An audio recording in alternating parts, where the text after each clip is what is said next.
Hi, my name is Laniece Okwara, founder of Sister for Sister Housing Network. And I'm Sandra Frazier, CEO of Sister for Sister Housing Network. And we want to let every woman know that Yes, she can.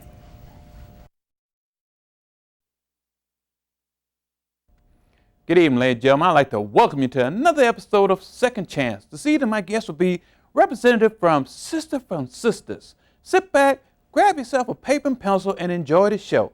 Thank you.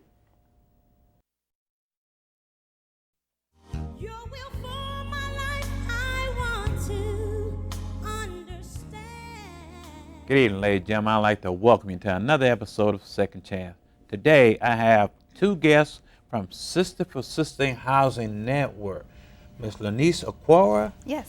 and Ms. Sandra Frazier. Yes. Welcome to the show, Second Chance. Thank you. Thank you. First, so we'll much. talk with you, Ms. Laniece Okwara. Tell us a little bit about yourself and what do you do for your program? Okay. First, let me say I am really honored and just thankful that we've got the chance to come on your show and talk about our program. It's definitely been a long time coming, and everything appears to be coming into place. But as you said, my name is Laniece Okwara. I'm one of the founders of Sister for Sister Housing Network, and what I do is try to organize and make sure everything is in place. Our date of opening is September 1st, so as you can imagine, there is quite a bit of work to be done that we've already done, that we're still working on to make sure that that date of September 1st, when that comes around, we'll be able to start accepting our first women into the program. Okay. And yourself, Ms. Frazier? Well, I am Sandra Frazier. I am the CEO of Sister for Sister Housing. And like my daughter said, it is quite a bit of work, and we have been doing a lot of calling and organizing and just making sure that everything is right and everything is ready for September 1st. Because we want, when these ladies come aboard, we want to make sure that everything is in place. Whatever it is, we want to make sure that we can serve these ladies and serve them to the best that we can.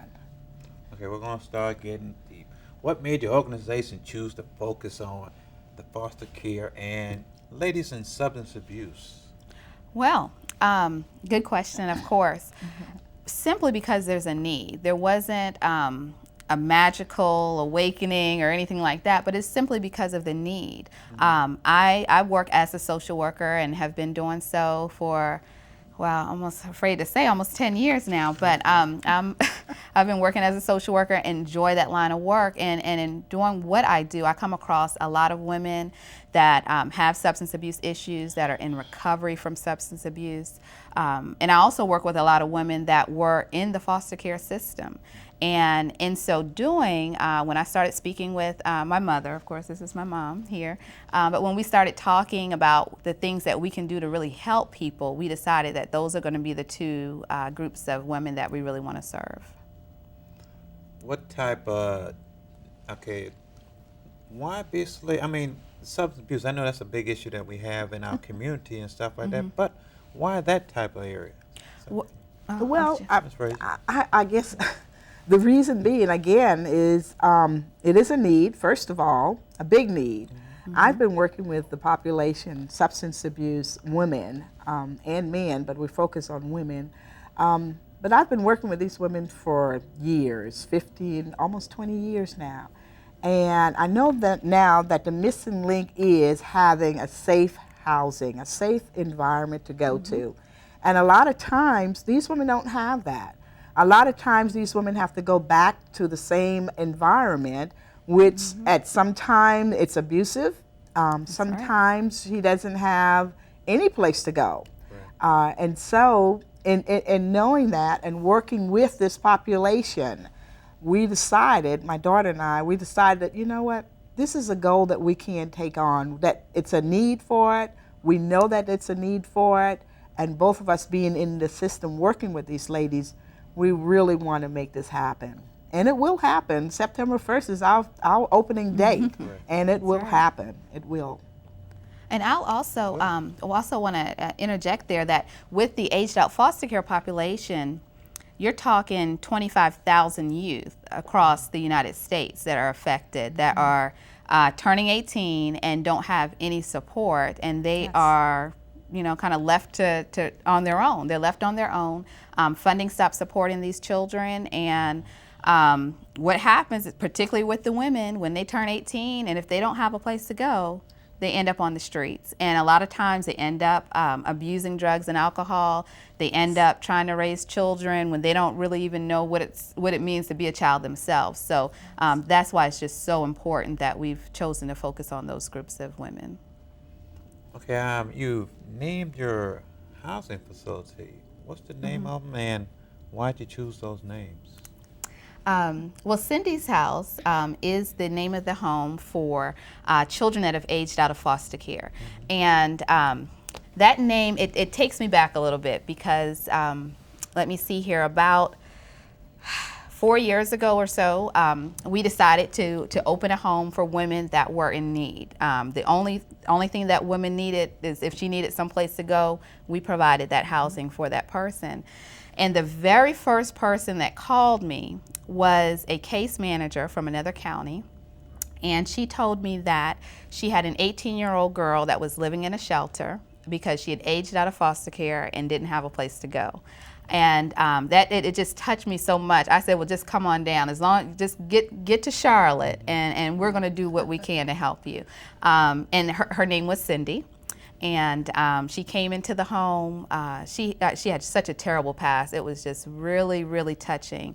And unfortunately, at that time, she didn't really have enough of the support systems in place for her to really be successful, and she ended up back on the streets, back out using and doing all of these things. So I decided at that point that when I do open a home, that one of those homes is going to be named after her, just in honor of what she's gone through, and to really be able to tell that story to others, because a lot of people don't know that these 18-year-olds, what they're going through. They have no idea what they're going through, and we just want to make it a more personal connection versus just having house one and house two. It's really about having that personal connection.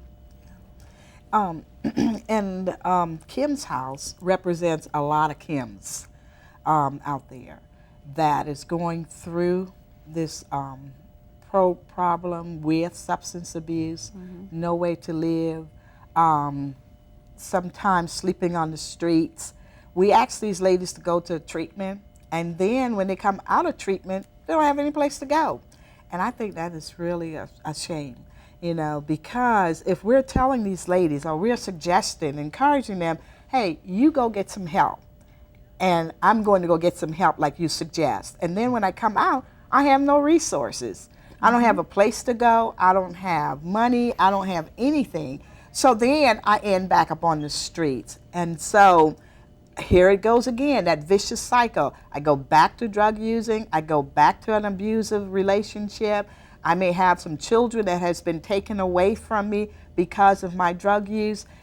So like my daughter said, you know, we need this. It is happening. And, you know, it is really, for us to be here in this country to have that going on, I just think that is awful, you know. And we're not trying to be a separate entities, because we know there's a lot of programs out there doing some of the same thing, but we still want to be that one program that say, okay, yeah, come on in, we can help you. And if we can't help you, we can certainly give you the resources that you can utilize in the meantime. You know. How important is it as far as building that individual self-esteem, because it has to be really low going through that process? How can your program build on that self-esteem? Oh yes, it is awful. When a women come into a treatment program, I work with these women currently, and when they come into the program, some of them, the majority of them, their self-esteem is below the floor. They have no self-worth. They have no self-esteem at all, because they've been beat down so much by the drug use and by society itself. And 9 times out of 10, they don't have a physical address, so they can't get any resources. So then they come in and they don't feel good about themselves. And And I don't know if the audience know or not, but if I don't feel good about myself, guess what I'm going to do? I'm not going to do good things for myself. Right. And that's what I see a lot of. Okay, ladies, we're going to have to take a break. Audience, we'll be right back with Sister for Sister Housing Network on Second Chance. Thank you.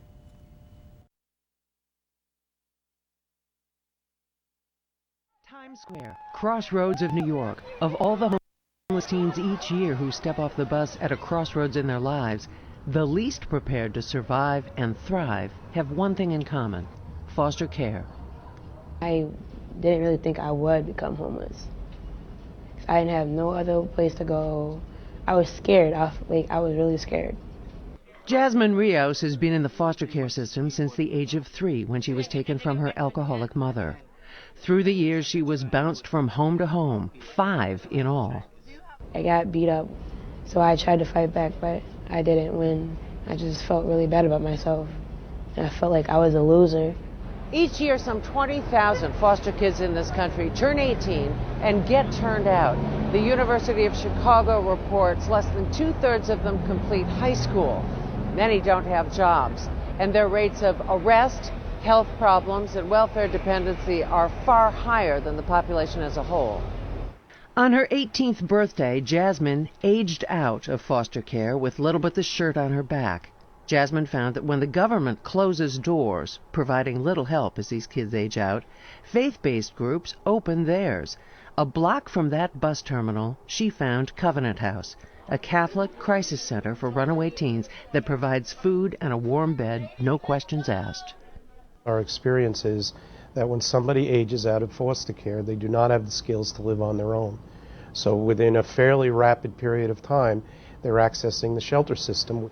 Bruce Henry is the executive director of Covenant House in New York. He says around 36% of the youth they see are foster kids. You see a system that until you're out, you're treated as if you're 7. And now suddenly you're out and you're ill prepared to live in the world. The foster care kid is terribly, terribly dependent. Covenant House provides a bridge to independence with job training classes like this one for future food handlers.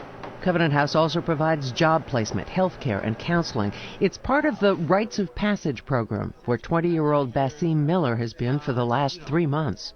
Coming to the Covenant House was, one of my last options. When Basim was 3, his mother was murdered by his father. He was placed in and kicked out of 4 foster homes and spent a harsh winter homeless, squatting in an abandoned building. I never knew where I would get food. I would never know where source of income would come in. And so trying to rely on yourself is really hard. And it makes you want to cry. Just to know that there's really no help. In Rites of Passage, Basim shares a room with 3 other young men. He's got a job and is ready to start high school again. My case manager in Rites of Passage, we're basically setting up a goal, like a short-term goal and a long-term goal to help me out in the future. In some states, kids like Basim can stay in the foster care system until they're 21, while other states make them age out at 18, often with no stable housing, health care, or job possibilities. And even those states that permit kids to stay longer, Bruce Henry believes, exert pressure to make the kids move on. I think our feeling is that there are dozens of ways to tell the kids it's time to move on. As kids get older in the system, there is no question that the message to them is maybe you're ready to move out. What happens to the kids who don't get services? The number one place they access the government next is jail. When I did sign myself out, I was in a bad position that I guess as time went on, I just kept trying to recover. You're forced to make transitions like way before your time. It's mainly being an adult before you're an adult.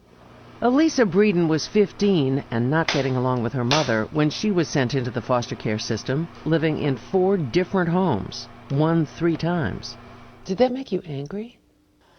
Yeah, it really did. Yeah, because I was living out of garbage bags. I can't remember having like a room, my room, something to always come home to. Finally, Elisa has her own room. After aging out of the system at 18, she was lucky enough to end up here with 5 other foster girls at this brand new residence in the tiny borough of Highland Park, New Jersey. This is pretty great. Show you a closet. The girls all come out of foster care and pay 30% of what they earn to rent an apartment here with a bath, microwave, and refrigerator. And they share a common living room along with kitchen privileges. Although they've never met before, they share the same history, a succession of foster homes, abuse, neglect, and now, hope. They give us counselors, so it's like somebody's going to be walking me through it or whatever. I'm not going to just be thrown out there and forced to learn it. In case I slip and fall, I have somebody there to help me get up. That was the hope of Reformed Church of Highland Park pastor Seth Copperdale, who built housing for them out of thin air. I ran, of course, the upper 2/3 of this building. Up until last August, there was a flat roof right there. Pastor Seth spotted that roof while sitting at his kitchen window in the parsonage. He was reading a newspaper article that said New Jersey had no housing for the 300 teens who age out of foster care each year, and that 60% of the state's homeless population had been in foster care. It's a staggering number. It took partners to build these apartments. Pastor Seth got the state to help fund it, an interfaith social service agency to run it, and members of the congregation to donate skills. There's many places in Scripture that talk about the variety of spiritual gifts that are out there. To some are given the gifts of prophecy, and to other the gifts of tongues and the gifts of all sorts of things. And what we now know is that to some are given the gifts of understanding air rights law.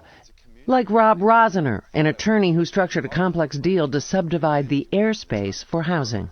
I see Christianity as a service-oriented religion where you reach out to those in need, those who are less fortunate than you. And this was an opportunity for me to live out that faith. And so in that way, I think my faith is stronger in that I see that when you do give and you help those less fortunate, you get back. What does the church get from the girls? The church has grown in number. It's also given people a way to really live out their faith. 6 apartments to serve 20,000 aging out foster kids might seem a drop in the bucket, but to Pastor Seth, it's just the start. I actually don't think it's a huge number. If every faith community were to build 5 or 6 apartments, think of how quick you could make that number disappear. So tell me about this place. This place is beautiful. Oh my God, do you see the colors? You can walk through any part of this building and smile because it's so beautiful. I love it. I love it. We got a coffee machine. How could you not love a place with a coffee machine? A coffee machine seems a small blessing, but for the record number of teens aging out of the child welfare system, it's a small symbol of what churches can accomplish. For Religion and Ethics News Weekly, this is Mary Alice Williams in Highland Park, New Jersey. Welcome back to Second Chance, and my guests from the Sister for Sister Housing Network. We have another guest on the show from Sister for Sister Housing Network. What's your name, ma'am? And tell us a little bit about yourself. I am Marjorie Caldwell, and first of all, I am proud to be a part of this program. And I'm from Chester, South Carolina, and I'm here to share some of my experience, strength, and hope in recovery. Okay, tell us a little bit about your, about your history as far as in recovery. Okay, I've been in recovery now for 13 years. And I was a chronic relapser, and I didn't know why. I couldn't stay clean, and I couldn't stay sober. And, I didn't have a clue. But the only thing I did know was that my life was very unmanageable. And I know that I had lost all self-respect for myself. I had allowed my family to go through all types of pain and destruction because of my drug addiction. And I lost my jobs, my home, and I almost lost myself, due to my drug addiction. So, it got so bad out there, and I didn't have a clue how to get help. I didn't even know that help existed for somebody like me at that time. Somebody that had lost all hope for life. somebody that didn't have no direction of life. And I was introduced to a 12-step program. And once I entered into that 12-step program, I was told that my life could change, that I could find a new way to live. But, I had to follow some suggestions. I had to find a sponsor in that program. I had to work some spiritual steps in that program. And at that point, I was determined to do whatever it took to find a new way to live. Prior to that, I had to go into a rehab center 7 times. That's inpatient and outpatient. And I didn't go either of those times except for myself. I only went to get social service off my back, to please my mother, my grandmother, my father, but not the addiction. And, and it just didn't work. On that 7th time, I became willing to try recovery for Marjorie. And that's when it worked. And, I stayed 30 days at the facility that I had gone to the first time in recovery. I was so grateful for that recovery center, because after my 30 days was up, my case manager was speaking with me, and he said, Marjorie, looking back over your track record, every time you go back home, you relapse. And it opened a door for me, because all the time I was relapsing, I couldn't figure out why. And, and when he said that, it just brought everything back to my remembrance, because every time I went back home, I went back to the same people, the same environment, end up doing the same things. And so I became willing this time, since, the 7th time I became willing to do something different. And he suggested that I would go to a halfway house. And, at that time, I didn't even know what a halfway house was.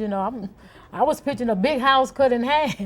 And then he had to explain it to me. It was a place that you go and you learn how to become productive again. You learn how to become responsible again.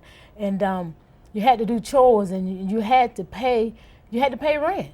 And it sounded all good, and it sounded like something that I wanted, but I had some doubt at that time, because it was the time my birthday was coming up, and I had been in recovery for Christmas, and that disease was kicking in, telling me, you don't need to go. You need to go home and maybe celebrate. And I just thank God that I did think that thing over, because I wanted a new way to live. I didn't want to no longer live my life destructive and just to a 0 level. And so I took his suggestion, and I went to a halfway house.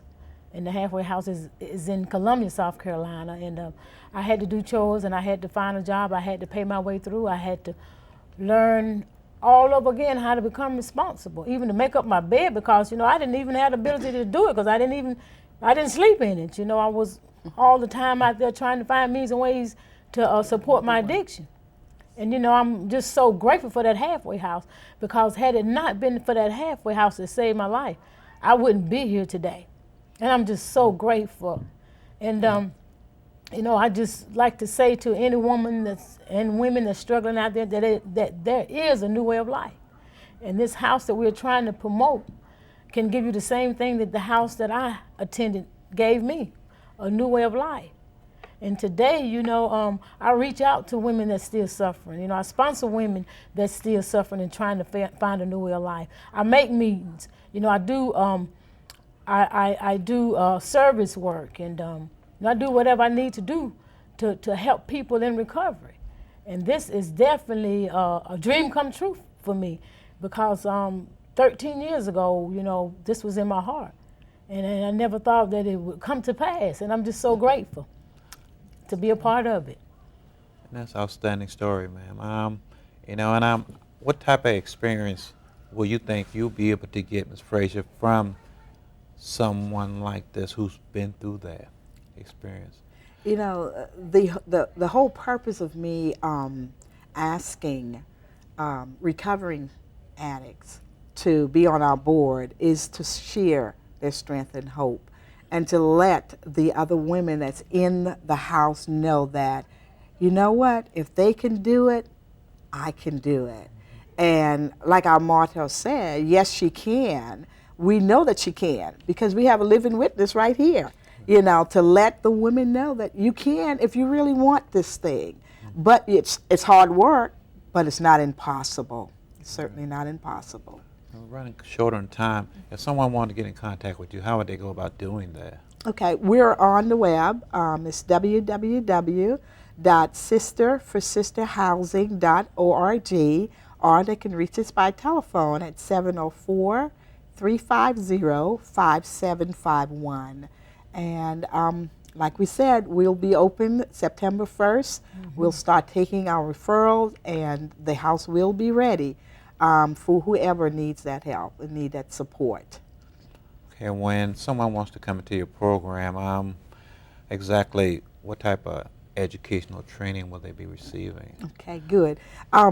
We have just a couple of seconds. Okay, that's a couple of areas that we're going to be focusing on. Is education, intensive case management, and of course, if the women need counseling, that's something that we will do also with them and stuff.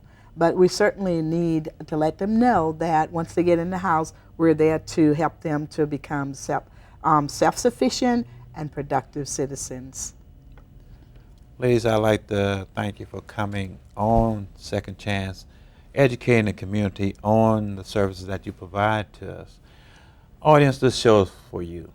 I'd like you to join my website, www.secondchanceorganization.com. I come on every Thursday at 5:30 on Access 21. I'd like to give honor to God for making all this possible. And everyone out there, I'd just like to say thank you for watching this show. And until we meet again, you be blessed. Thank you.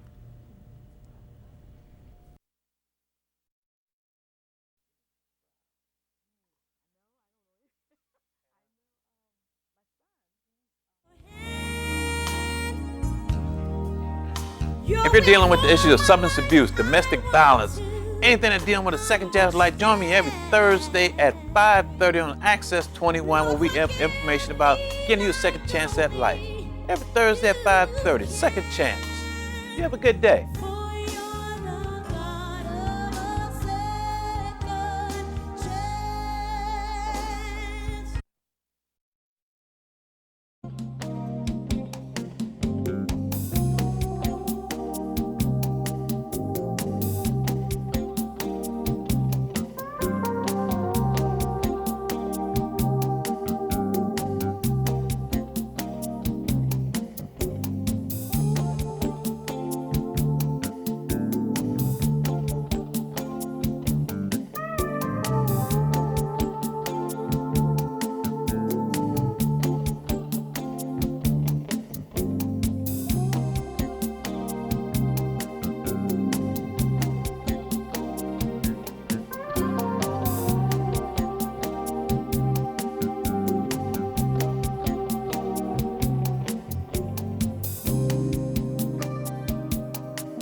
In relationship, people that's having this all kind of problems, just want to just give up in life. There's plenty of problems that